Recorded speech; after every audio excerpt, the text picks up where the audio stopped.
오늘 말씀의 제목이 탕부 하나님입니다. 좀 제목이 의아하실 분들이 있으실 것 같아서 이 부분에 대해서 먼저 말씀을 드리고 오늘 말씀을 나누려고 합니다. 탕자에 대한 이야기는 들었어도 탕부라고 하는 이 표현은 어쩌면 듣지 못하셨을지 모르겠습니다. 그것도 하나님을 탕부 하나님이라니 이렇게 의아하게 생각하실 분도 있을지 모르겠어요. 그런데 사실 이 제목은 어디서 가져왔냐면 뉴욕 리디머 장로교회에 이제 섬기시는 팀 켈러 목사님의 책에서 가져왔어요. 이 원래의 그 원 제목은 더 프라디걸 갓인데 이 프라디걸이라고 하는 이 단어가 허비하다, 낭비하다, 해프다 이런 뜻을 가지고 있는 단어예요. 해프신, 낭비하시는 하나님 이런 의미의 원 제목인데 이 제목이 한국말로 이제 다시금 책 전체가 번역이 되었을 때 이 한국말에 번역되어진 책 제목이 탕부 하나님이에요. 그런데 저는 그 책을 보는 순간 너무 소름 돋도록 좋았어요. 왜냐하면 하나님은 하나님의 사랑을 탕진하시도록 우리를 사랑하시는 탕부 하나님이라고 제가 믿기 때문이에요. 우리에게 은혜를 아끼지 아니하시는 그 은혜를 소진하실 만큼 허비하시는 탕부 하나님, 그 하나님이 바로 제가 만난 하나님이었기 때문에 그래요. 그래서 제가 그 리디머 장로교회의 팀 켈러 목사님의 그 책 제목 그대로 오늘 이 설교의 제목을 가지고 와서 오늘 우리를 택하시고 구원하신 하나님, 탕부 하나님에 관한 말씀들을 함께 묵상하려고 합니다. 이 말씀이 함께 나눠지는 동안에 우리 모두에게도 이 하나님의 은혜와 사랑이 깊이 다가오는 그런 복 있는 시간이 되어질 수 있기를 예수의 이름으로 축원합니다. 오늘 우리가 읽은 이 본문의 말씀은 정말 많은 사람들이 아는 성경 말씀이지요. 대부분의 사람들은 돌아온 탕자 이야기 이렇게 이 내용들을 기억하고 있으리라고 생각합니다. 사실 이 돌아온 탕자 이야기라는 이 말도 틀린 말은 아닌 것이 한 아버지에게 두 아들이 있었습니다. 그런데 어느 날 둘째 아들이 아버지에게 가서 이야기합니다. 아버지, 유산을 미리 나눠주세요. 그 당시 고대 근동의 유대 지방에서 아버지가 죽기 전에 유산을 나눠달라고 하는 것은 불효도 그런 불효가 없습니다. 왜냐하면 고대 근동 지방 유대 나라에서의 대부분의 유산은 땅이었고 그리고 이 땅은 죽은 후에만 자식에게 분배되어질 수 있었기 때문이지요. 그럼에도 불구하고 이 두 번째 아들은 아버지를 죽은 아버지 취급하며 이왕 나중에 죽을 때 줄 거 미리 달라고 떼를 쓰기를 시작합니다. 아버지는 그 떼를 못 이겨 둘째 아들에게 유산을 떼어 주었어요. 그러자 이 둘째 아들은 그 모든 유산을 다 처분하여서 먼 나라에 가서 허랑방탕하게 사용하다가 그만 탕진하고 궁핍하게 되어질 때 아버지께로 다시 돌아온 이야기인 까닭에 탕자 이야기라고 하는 이 제목 또한 전혀 어설프지 않는 것을 알 수가 있습니다. 그런데 어떤 의미에서 이 탕자 이야기는 과거 옛날에 있었던 하나의 이야기가 아니라 오늘 우리의 이야기이기도 한 것을 우리는 기억할 필요가 있다고 생각합니다. 그래서 오늘 본문 11절은 이렇게 시작이 되어집니다. 또 이르시되 어떤 사람에게 두 아들이 있는데, 많은 성서학자들은 이 단어에서 두 아들이 있는데라고 하는 이 단어가 왜 있었는데라고 하는 과거형으로 쓰여지지 않고 있는데라고 하는 현재형으로 쓰여졌느냐에 대하여 그것은 오늘 이 시대에 탕자들에게 하시는 말씀이 본문의 말씀인 까닭이라고 그렇게 설명하곤 합니다. 오늘 우리는 이 탕자에 관한 이야기를 듣는 동안에 혹시 우리는 탕자가 아닌지 우리의 영적인 상태를 확인해 보는 그런 시간이 되기 원하고요. 그럼에도 불구하고 끝까지 사랑하시는 탕부 하나님, 다른 차원에서의 그 탕부 하나님의 은혜를 경험하는 그런 복 있는 시간이 되어질 수 있기를 원합니다. 먼저 이 탕자가 왜 아버지의 집에서 떠나게 되었을까요? 그것은 탕자의 착각 때문이에요. 오늘도 많은 사람들이 이 탕자와 같은 어리석은 착각 가운데 살아가는 사람들이 많이 있습니다. 그 탕자의 첫 번째 착각은 자신이 주인이 되어 살아가는 것, 그것이 참 자유이고 행복이라고 착각했던 착각이에요. 네. 둘째 아들은 아버지에게 유산을 나눠달라고 합니다. 그러자 아버지가 그 유산을 내어주자마자 그들은 몇 날이 못 되어서 그 나라도 아니고 다른 지방도 아니고 먼 나라로 도망치듯 떠납니다. 왜 둘째 아들이 먼 나라로 갔을까요? 그것은 아버지의 간섭에서 벗어나고 싶었기 때문이에요. 아버지의 품에서 완전히 떠나고 싶었기 때문이에요.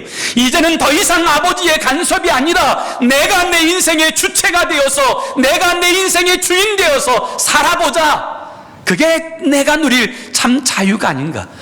그 삶이 진정으로 행복한 삶이라고 여겼기 때문에 아버지의 재산을 받자마자 그는 먼 나라로 떠나버리게 되어진 거지요.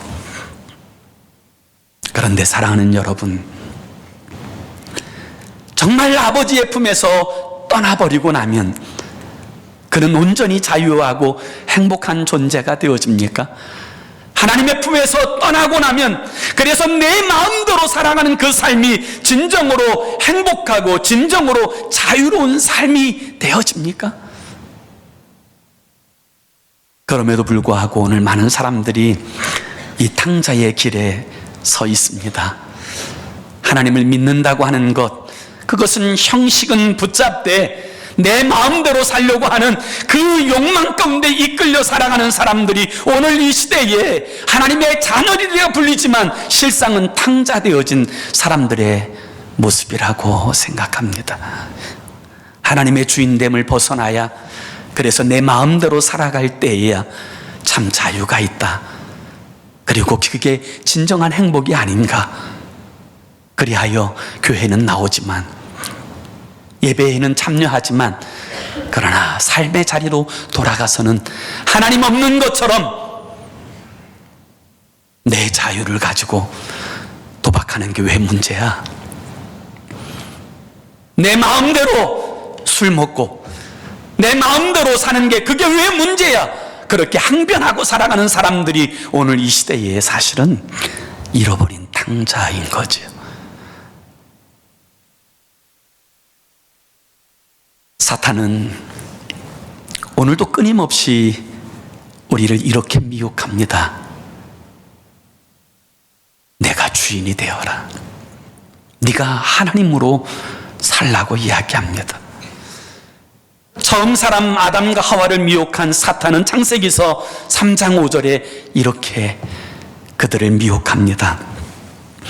너희가 그것을 먹는 날에는 너희 눈이 밝아져 하나님과 같이 되어.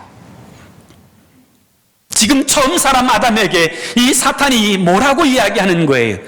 네가 더 이상 피조물로 살아야 될 이유가 어디 있느냐? 하나님을 주인으로 모시고 살아야 될 이유가 어디 있느냐? 네가 그 하나님의 법을 깨트리는 순간 네가 하나님이 되는 거야. 너는 주체적으로 네 마음대로 살아갈 수 있는 자유를 가지고 살아가는 인생이 되어지는 거야. 이것이 오늘 사탄의 동일한 유혹이라는 사실을 아십니까? 그리하여 오늘 많은 사람들이, 심지어 교회에 출입하는 사람들 가운데도 삶의 자리에서는 하나님이 주인이 아니라 내가 내 인생의 주인인 것처럼 내 마음대로 살아가는 사람들, 그들이 오늘 이야기하는 탕자예요. 저는 어렸을 때 개를 많이 길렀어요. 시골에서 개를 많이 길렀는데 그 개 가운데 두 종류가 있어요. 하나는 정말 똑똑한 개가 있고요. 또 하나는 좀 표현이 그렇지만 멍청한 개가 있어요. 똑똑한 개는 어떤 개인 줄 아세요? 주인을 알아보는 거예요. 근데 멍청한 개는요, 먹이를 따라가요. 누군가가 먹이를 주면 그걸 쫓아가요. 그러다가 어려움당하는 개를 우리의 집에서도 길러본 적이 있어요. 그런데 여러분, 하나님이 주인 되시는 삶이 아닌 욕구를 따라가는 삶, 그게 바로 탕자의 삶이에요. 탕자는 아버지를 떠나면 자유하고 아버지를 떠나면 자기 마음대로 살면 행복할 줄 알았어요. 그런데 과연 그는 자유하고 그는 과연 행복했을까요? 그렇지 않아요. 물고기가 물속에 있을 때 자유하고 물을 떠난 것이 자유가 아니듯 우리의 인생은 하나님 안에 거할 때 진정으로 자유하고 하나님과 친밀한 교제 가운데 살아갈 때 진정으로 행복하고 복된 것, 그것이 우리의 인생의 삶인 줄로 믿습니다. 어리석은 탕자의 두 번째 착각은 자신에게 주어진 삶이니 허비하며 살아도 좋다라고 생각하였던 거예요. 자신에게 주어진 삶이니 내가 어떻게 살든지 허비하든지 그것은 중요하지 않다, 그렇게 여겼던 거지요. 그래서 오늘 본문 13절에 보면 이런 표현이 등장해요. 그 후 며칠이 안 되어 둘째 아들이 재물을 다 모아가지고 먼 나라에 가 거기서 허랑방탕하여 그 재산을 낭비하더니 표현하고 있어요. 이 허랑방탕하다라는 이 단어가 가지고 있는 원어의 뜻은 무절제의 삶을 이야기하는 거예요. 탕자는 아무렇게나 살아도 괜찮다고 생각을 했어요. 아버지를 떠났으니 이제는 내 마음대로 살아도 좋다, 그렇게 여겼던 거지요. 그리고 그 인생은 허비하는 삶을 살았습니다. 물질도 시간도 아버지께서 나누어 주신 그 모든 것들을 허비하는 삶을 살았어요. 그러면서도 그래도 되는 줄 알았어요. 그런데 여러분, 지금 이 탕자가 허비하고 있는 것, 그것이 누구의 것인지 아십니까? 아버지의 것이에요. 그가 집에 있었을 때에도 아버지의 것으로 사용하였고 그가 집을 나간 후에도 그는 여전히 아버지의 것으로 그렇게 살고 있는 거예요. 그럼에도 불구하고 이 탕자는 그 아버지의 것이 가지고 있는 이 가치가 무엇인지 조금도 알지 못했어요. 그래서 허비하는 삶을 살았지요. 그런데 오늘 본문 12절에 보면 그 아버지의 것, 아버지께서 나누어 주신 것이 무엇인가를 설명하는 한 단어가 등장해요. 12절 마지막 부분에 보면 아버지가 그 살림을 각각 나누어 주었더니라고 표현하는데, 이 살림이라는 단어가 헬라어로 비오스라는 단어예요. 이 비오스라는 단어는 생명이라는 뜻이에요. 이 비오스라는 단어에서 영어의 바이오라는 단어가 나오게 되어졌어요. 둘째 아들은 그것을 재산으로 여겼지만 사실은 그것은 아버지의 생명이었어요. 어떤 것과 비교할 수 없는 아버지의 가장 중요한 전부였어요. 그런데 그 아들은 그것을 허비해도 괜찮다고 착각하였던 거예요. 오늘 이 시대에 사랑하는 여러분, 저와 이 여러분들이 예수를 그리스도로 영접하였다면, 그리하여 우리가 영광스러운 하나님의 자녀가 되었다면 아십니까? 우리는 예수 그리스도의 피값으로 구원받은 것입니다. 하나님의 생명값 때문에 구원 얻은 거예요. 그럼에도 불구하고 내 마음대로 살아야 된다고 착각하고 살고 있다면 사랑하는 여러분, 그것은 복되지 않아요. 하나님 앞에 바르지 않아요. 우리의 삶이 하나님의 영광을 위하여 쓰여지는 삶이 되어질 때 그 삶이 비로소 의미 있고 복되고 아름다운 줄로 믿습니다. 이 탕자의 세 번째 착각은 아버지에 대한 착각이에요. 아버지 밑에서 자랐음에도 불구하고 그는 아버지를 어떤 분인지 잘 알지 못했어요. 아버지에 대한 이해가 부족했다고요. 그가 아버지를 떠나고 난 후에 그에게 엄청난 시련이 다가와요. 오늘 본문 이제 14절에 보면 그는 궁핍하게 됩니다. 아버지 주신 것을 허랑방탕하게 허비하며 살게 되었을 때 그는 결국 궁핍한 자리에 처하게 되어졌어요. 돈도 다 잃어버리고 사람도 다 잃어버리고 시간도 다 낭비하고 하나님이 주신 재능도 다 허비해버린 채 그렇게 살다가 그는 궁핍함의 자리에 처하게 되었어요. 그러다가 15절과 16절에 보면 그는 돼지보다 못한 처지에 놓여지게 되어져요.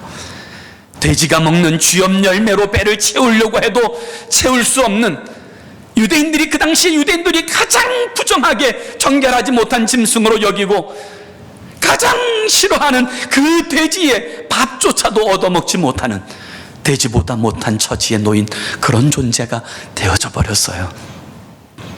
하나님을 떠나면, 아버지를 떠나면 자유인 것 같지만 사실은 무너짐의 자리에 서게 되어지는 거예요.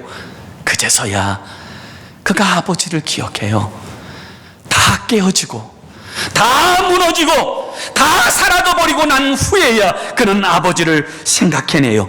그런데 그 아버지에 대한 그의 생각 또한 착각이었어요. 17절에서 19절의 말씀을 한번 봅시다. 그는 이제 돌이킵니다.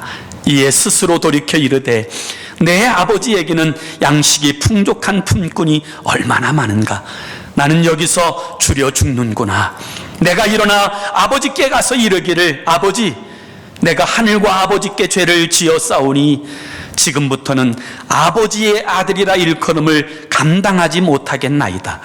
나를 품꾼의 하나로 보소서 하리라. 지금 이 아들은 뭐라고 생각하는 거예요? 여기에서 굶어 죽느니 차라리 아버지께로 가야 되겠다. 그리고 아버지에게 이렇게 이야기해야지. 아버지, 나를 아들로 취급하지 마시고 나를 품꾼으로 봐주세요. 아버지, 나를 아버지의 집에서 일하는 노예로 삼아주세요. 종으로 여겨주세요. 그렇게 매달려야 되겠다. 그렇게 생각했던 거예요. 아버지께서 자신을 얼마나 사랑하시는지, 자신이 아버지에게 어떤 존재인지에 대하여 전혀 알지 못한지, 그는 아버지를 착각하였던 거예요. 사랑하는 여러분, 여러분은 하나님을 착각하고 있지 않습니까? 하나님이 만드신 창조의 한 조각도 이해하지 못하면서 자신이 가진 조그만 지식으로 하나님의 모든 것을 판단하려고 하는 당자의 자리에 여러분 서 있지 않습니까? 그러면서도 하나님을 판단하는, 하나님 아버지에 대한 오해에 사로잡혀서 인생이 보여지는 것이 전부인 것처럼 그렇게 행하여 살고 있지 않으신가, 이 말입니다. 어느 교회 목사님에게 어느 여자 성도님이 가서 이렇게 말씀하시더래요. 목사님, 제가 너무 교만해서 정말 목사님 뜻대로 말씀대로 행하지 못한 죄를 용서해 주세요. 그렇게 찾아와서 말씀하시더래요. 그래서 목사님이 다시금 물었지요. 그래, 뭐가 교만하였습니까? 그렇게 물었더니 이 자매님이 그러시더래요. 목사님, 제가 조금 예쁘게 생겨서 제가 제 미모 의지하고 목사님 말씀도 잘 안 듣고 또 우리 여전도 회장님도 무시하고 성도들도 무시했는데 저의 이 교만한 죄를 용서해 주세요. 그렇게 이야기하시더라는 거예요. 근데 목사님이 가만히 보니까 개성 있게 생기셨지 그렇게 예쁘게 생기신 건 아니더라는 거예요. 그래서 목사님이 그 자매님에게 이렇게 말씀하셨다 그래요. 자매님의 죄는 교만의 죄가 아니고 착각의 죄입니다. 여러분, 오늘 많은 사람들이요, 하나님 믿는다고 하면서도요, 하나님에 대해서 잘 몰라요. 하나님이 우리를 얼마나 사랑하시는지 잘 몰라요. 하나님의 그 사랑의 넓이와 깊이와 높이가 얼마나 큰지 잘 몰라요. 그 아들이 아버지를 착각했어요. 그런데 다행스러운 것은 그 아들이 아버지의 마음은 다 헤아리지 못했지만 한 가지, 아버지께만 소망이 있다는 것을 알았다는 거예요. 아버지께 가야 살 수 있다라는 사실을 비로소 알게 되었다는 거예요. 아버지의 집에 풍요와 부요가 있다는 사실을 비로소 알게 되었다는 거예요. 그리하여 그는 결단하여, 저는 이 말씀 가운데서 20절에 이 말씀이 너무너무 눈물이 나요. 20절에 보면 이렇게 이야기해요. 이에 일어나서 아버지께로 돌아가니라. 이에 일어나서 아버지께로 돌아가니라. 저는 사랑하는 여러분들이 진정으로 아버지께로 돌아올 수 있기를 원합니다. 정말 몸은 나와 있지만 마음은 세상 가운데 있는 이 당자의 삶의 자리에서 아버지께로 나올 수 있기를 원합니다. 하나님께서 창조하신 그 꽃 하나도 온전히 다 이해할 수 없으면서 마치 모든 것을 이해하는 것처럼 그 짧은 지식으로 하나님을 판단하는 삶의 자리에서, 그 악한 교만의 자리에서, 당자의 자리에서 진짜 아버지께로 돌아올 수 있기를 원합니다. 하나님께서는 돌아오는 인생들을 기뻐하시고 그 돌아오는 인생들을 향한 인자와 긍휼을 영원히 베풀어 주십니다. 오늘 이 아들이 뜻을 돌이킵니다. 내 아버지 집에 내 소망이 있다. 내가 살 길은 아버지밖에 없다. 이 사실을 그가 고백하며 일어나 돌이켜 아버지 집으로 향하게 될 때, 여러분, 사랑하는 여러분, 이 하나님의 모습을 보세요. 저는 이 하나님의 모습이 탕부 하나님이라고 믿어요. 방탕한 하나님이 아니라 사랑을 탕진하는, 그 은혜를 아낌없이 베풀어 주시는 탕부 하나님. 이 탕부 하나님의 모습은 어떤 모습이에요? 첫 번째로 보면 포기하지 않고 기다리시는 하나님이에요. 그래서 오늘 본문 20절을 먼저 보세요. 이 20절은 아들이 아버지께로 돌아오는 장면이에요. 그 아들이 멀쩡히 살아있는 아버지에게 그 마음의 대못을 바꾸는 유산을 가지고 창기와 더불어 허랑방탕하게 행하여 살았던 아들이에요. 그런데 그 아들이 돌아와요. 20절을 보세요. 이에 일어나서 아버지께로 돌아가니라. 아직도 거리가 먼데 아버지가 그를 보고, 누가 먼저 봐요? 아버지. 여러분, 왜 아버지가 그 아들을 먼저 받는 줄 아세요? 우연이 아니에요. 아들이 떠난 날부터 아버지는 아들을 기다렸어요. 그 아들의 몰골이 예전 같지 않지만, 그렇지만 아버지의 눈에는 저 멀리 보이는 그 아들의 모습이 또렷하게 보여졌어요. 그것이 아버지 하나님의 모습이에요. 잃어버린 한 영혼을 향한 하나님의 마음이에요. 끝까지 기다리시는 그 하나님. 이 탕부 하나님의 두 번째 모습은요, 자존심을 다 내려놓은 사랑의 모습이에요. 그래서 오늘 보면 20절에 보면 이런 단어가 등장해요. 측은히 여겨 달려가. 아버지의 눈에 아들이 보여지는 순간부터 아버지는 달려가기 시작해. 그런데 그 고대 근동의 그 당시에 유대인들은요, 이 어깨서부터 발끝까지 이르는 통으로 되어진 옷을 입었어요. 그리고 그 당시의 관습은요, 뛰는 것은 경박한 거예요. 천한 거예요. 쌍놈이나 뛰지 절대로 뛰면 안 돼요. 왜냐하면 그 통으로 짠 옷이 뛰기에도 불편하고 뛰다가 넘어질 수도 있고, 그리고 빨리 뛰게 되면 속살이 보여지는 것, 이것은 여간 천박하게 여겨지는, 취급되어지는 일이 아니기 때문에 그래요. 그런데 보세요. 아들이 보여지는 순간 관습, 사람들의 시선, 이 아버지에게는 아무것도 아니에요. 그때부터 달려갑니다. 뛰기 시작해요. 넘어지든 사람들이 뭐라고 하든 그거 상관없이 모든 자존심 다 내려놓고 아들을 향해서 달려가는, 그것이 바로 아버지의 사랑인 것을 아십니까? 하나님과 원수된 우리를 살리시려고 하나님이신 그분이 인간의 몸을 입고 오셔서 갈보리 언덕 골고다의 십자가에 벌거벗은 모습으로 달리셨어요. 하늘의 영광의 보좌를 버리시고 모든 자존심을 다 내려놓고, 그것이야 아버지의 사랑이에요. 탕부 아버지의 세 번째 사랑의 모습은 용서하시는 사랑이에요. 그래서 20절에 보면 달려가 아들을 보자마자 그 아버지는 목을 안고 입을 맞춰요. 그런데 여기 단어에, 원어에는 입을 한 번 맞추는 게 아니라 계속해서 입을 맞춰요.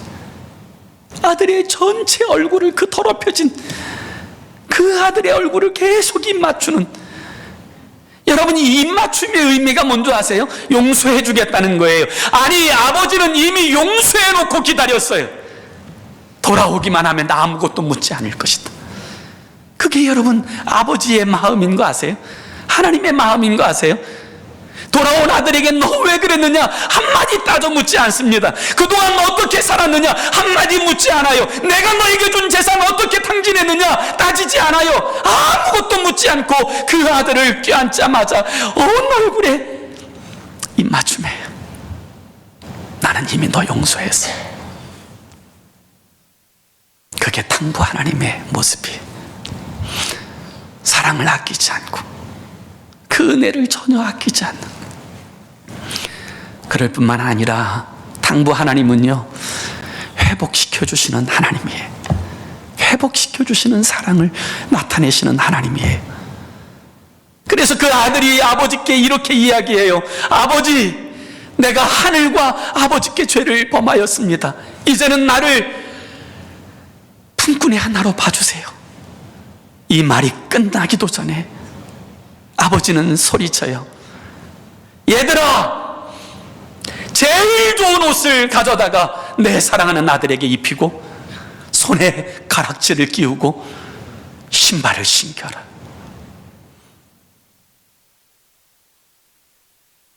제일 좋은 옷을 입힌다는 것은 아들로서의 자격을 회복시킨다는 의미예요. 주인이 입는 옷과 종이 입는 옷이 달랐어요. 새로운 좋은 옷을 입힌다고 하는 말은 그러하여금 아들로 인정하겠다고 하는 그런 표현이고요. 손에 가락지를 끼운다고 하는 것은 금반지를 끼운다는 의미가 아니라 아들로서의 자격과 권세를 부여한다는 거예요. 그 당시에 손가락지는 도장과 같은 역할을 하는, 그에게 권세가 있음을, 권위가 있음을 보증해 주는 거예요. 그리고 신을 신기는 것, 그것은 이제 그가 자유인이라고 하는, 아들로서 자유하다고 하는 이 사실을 보여주는 거예요. 그 당시엔 노예나 종들이나 포로들은 신발을 신지 못했어요. 아들에게 신발을 신겨요. 아들로서의 자유를 부여해 주는 거예요. 이 사건을 통하여 아버지는 그 탕자, 아버지의 마음의 대못을 받고, 그리고 아버지의 것을 허비한 그를 아들로 온전히 회복시켜 주세요. 그것이 탕부 하나님, 그게 하나님의 모습이에요. 그러니 여러분, 하나님이 탕부 하나님 아닙니까? 그 사랑을 헤프게, 그 은혜를 그렇게 헤프게 사용하시는 그 하나님 아니세요? 그리고 나서는 뭐라고 소리 지르세요? 22절, 23절에 보면 이제 소리 지르세요. 23절, 24절에 그리고 살찐 송아지를 끌어다가 잡으라. 우리가 먹고 즐기자. 이 내 아들은 죽었다가 다시 살아났으며 내가 잃었다가 다시 얻었노라 하니 그들이 즐거워하더라. 사랑하는 여러분, 이 하나님이요 저와 여러분의 아버지십니다. 믿습니까? 우리를 사랑하시는 아버지예요. 저는 우리 라스베가스 필그림교회 성도들이 좀 이 아버지 마음을 알았으면 좋겠어요. 잃어버린 그 자녀들을 향한 아버지의 그 사랑을 좀 알았으면 좋겠어요. 우리 라스베가스 필그림 교회가 이 아버지의 마음을 좀 가졌으면 좋겠어요. 그래서 이 교회가 성도들끼리 서로 교제하고 사랑을 나누는 것도 아름답고 복되고 귀한 일이지만 하나님께서 잃어버린 그 한 영혼에 대한 그 아버지의 안타까운 마음을 가지고 그 귀한 영혼을 주님께로 초청하고 그 귀한 영혼 하나가 돌아올 때 온 성도들이 정말 너무너무 기뻐서 춤추는, 저는 그런 공동체가 우리 라스베가스 필그림 교회 공동체가 되었으면 좋겠어요. 그리고 하나님이 정말 이 땅에 세우시고자 하시는 공동체가 저는 그런 공동체라고 믿습니다. 시카고에 있는 윌로우 크릭 교회에 빌 하이벌스 목사님이 얼마 전에 이런 이야기를 했어요. 자신은 건강한 교회가 규정 잡힌 교회라고 여겼다는 거예요. 그런데 누가복음 15장에 보니까 하나님께서 양 100마리 가운데 한 마리 양을 잃어버리시자 이성을 잃으시더라는 거예요. 그리고 그곳에서 이 빌 하이벌스 목사님이 이렇게 말해요. 진짜 건강한 교회는 뭐 시설이 잘 갖춰져 있고 균형 잡힌 교회가 아니라 하나님의 그 안타까운 심정이 통하는 교회, 하나님의 마음을 가지고 한 사람 한 사람을 바라보는 교회가 진짜 건강한 교회고 그 교회가 하나님이 기뻐하시는 교회더라고 그렇게 고백하였어요. 맞아요. 사랑하는 여러분, 우리가 그런 사람이 되었으면 좋겠고요, 우리 교회가 그런 교회가 되었으면 좋겠어요. 혹시 탕자의 자리에 있다면, 몸은 이곳에 와 있지만 세상에 나아가는 순간부터 내가 주인인 것처럼 그렇게 살아가는 삶의 자리에서 돌이키세요. 내 짧은 지식으로 하나님을 판단하고 하나님에 대하여 오해하고 착각하는 자리에서 돌아서서 여러분 아버지 하나님과 친밀한 교제 가운데 살아가는 것이 복이고 은혜인 것을 배우는 저와 여러분의 삶이 되기를 원합니다. 그리고 그때로부터 이젠 좀 아버지 마음 가지고 아버지의 안타까움이 내 안타까움이 되어서 아버지 찾으시는 그 영혼에게 관심을 두고 그 영혼들을 주님께로 초청하고 하나님의 나라를 세워가는 일에 쓰임받아여지는 저와 여러분의 삶이 되기를 예수의 이름으로 축원합니다. 기도합시다. 우리 좀 함께 기도하기 원해요. 그 아들은, 돌아온 아들은 어떻게 살았을까요? 저는 틀림없이 그 아들이 죽을 때까지 아버지의 기쁨이 되었으리라고 믿습니다. 아버지 마음 아프게 하는 일을 결코 하지 않는 정말 하나님의 기쁨이 되는 그런 자식이 되었으리라고 믿어요. 저는 오늘 이 세 가지 기도 제목을 가지고 함께 기도하기 원하는데요. 첫 번째는 우리 사랑하는 고미란 집사님의 치유 회복을 위해서 기도했으면 좋겠고요. 두 번째는 그 하나님 아버지의 마음을 내게 주옵소서. 세상의 욕망만 쫓아가는데 우리의 마음 다 팔리지 않고 하나님의 안타까운 가슴 가지고 우리 주님의 심장 가지고 살아가는 내가 되게 해달라고, 그 아버지의 마음을 우리의 심령에 이식시켜 달라고 기도했으면 좋겠어요. 그리고 마지막 세 번째는 10월 6일 교회가 정했지만 하나님께서 기뻐하시는 그 일들을 이루기 위하여 정한 이 10월 6일이 하나님 나라의 잔치가 되어지고, 또 우리에게도 말할 수 없는 기쁨이 되어지는 복된 날이 되게 해달라고, 그 일에 내가 구경꾼이 아니라, 방관자가 아니라 주인공이 되게 해달라고, 우리가 정말 귀한 영혼을 위해서 기도하고 그 한 영혼이 돌아올 때 정말 마음으로 기뻐하는 아버지의 감격을 느끼는 그런 하나님의 사람이 되게 해달라고, 이 세 가지 기도 제목을 가지고 우리 1분 동안 우리 함께 합심으로 기도하겠습니다. 기도합니다. 좋으신 하나님 아버지, 주님의 놀라우신 은혜와 사랑을 진심으로 감사합니다. 하나님과 원수된 나를 하나님 사랑하셔서 끝까지 기다리시고, 아버지 하나님 그 크신 은혜와 사랑으로 나를 맞아주시고 아무런 조건 없이 사랑을 탕진하신 내 하나님, 그 하나님의 은혜 때문에 영광스러운 하나님의 자녀가 되어지고 영광스러운 하나님의 백성 되어진 은혜를 진심으로 감사합니다. 이제 하나님 그 마음 알기 원합니다. 하나님 그리스도 예수의 심장 가지고 이제는 주님께서 기뻐하시는 일이 나의 기쁨이 되고 내 아버지 감격하시는 일이 나의 관심이 되게 하여 주옵소서. 하나님 10월 6일 하나님 이후 초청 전도의 날이 하나님 구합니다. 아버지 다른 사람들을 구경하는 방관자의 날이 되지 않고 어떤 사람이 어떻게 전도했느냐를 판단하는 날이 아니라 하나님께서 내게 붙여주신 그 영혼들을 위하여 한 달 동안 몸부림치며 기도하며 그 영혼들을 초청하여 그 귀한 영혼이 돌아올 때 하나님의 기쁨으로 기뻐하는 아버지 하나님 그날의 주인공이 되도록 우리 한 사람 한 사람을 붙들어 사용하여 주옵소서. 하나님 아버지, 우리 사랑하는 고미란 집사님, 하나님을 사랑하는 딸입니다. 주 하나님께서 은혜 베풀어 주셔서 머리부터 발끝까지 연약해진 모든 것을 온전히 치료하시고 회복하여 주셔서 하나님의 영광을 위하여 더 힘있게 동역하게 하시고 하나님의 나라를 위하여 건강한 모습으로 주의 뜻을 이루어내도록 하나님 축복하여 주시옵소서. 그 일에 우리를 사용하여 주시옵소서. 좋으신 하나님, 하나님의 은혜와 사랑을 진심으로 감사합니다. 우리를 향하신 하나님의 인자하심은 영원에 이르고 우리를 향하신 하나님의 성실하심은 대대까지 미칩니다. 그 은혜와 사랑으로 구원받은 하나님의 자녀들이 오늘 주의 말씀을 통하여 우리의 아버지를 더 깊이 알게 하시고 아버지의 마음 갖고 살도록 도전하시니 감사합니다. 이제는 세상만을 추구하고 살아갔던 이 삶의 자리에서 돌이켜 하나님의 마음을 가지고 하나님의 영광을 위하여 쓰임받아지는 우리의 삶이 되게 통치하여 주시옵소서. 예수님의 이름으로 간절히 기도 올리옵나이다.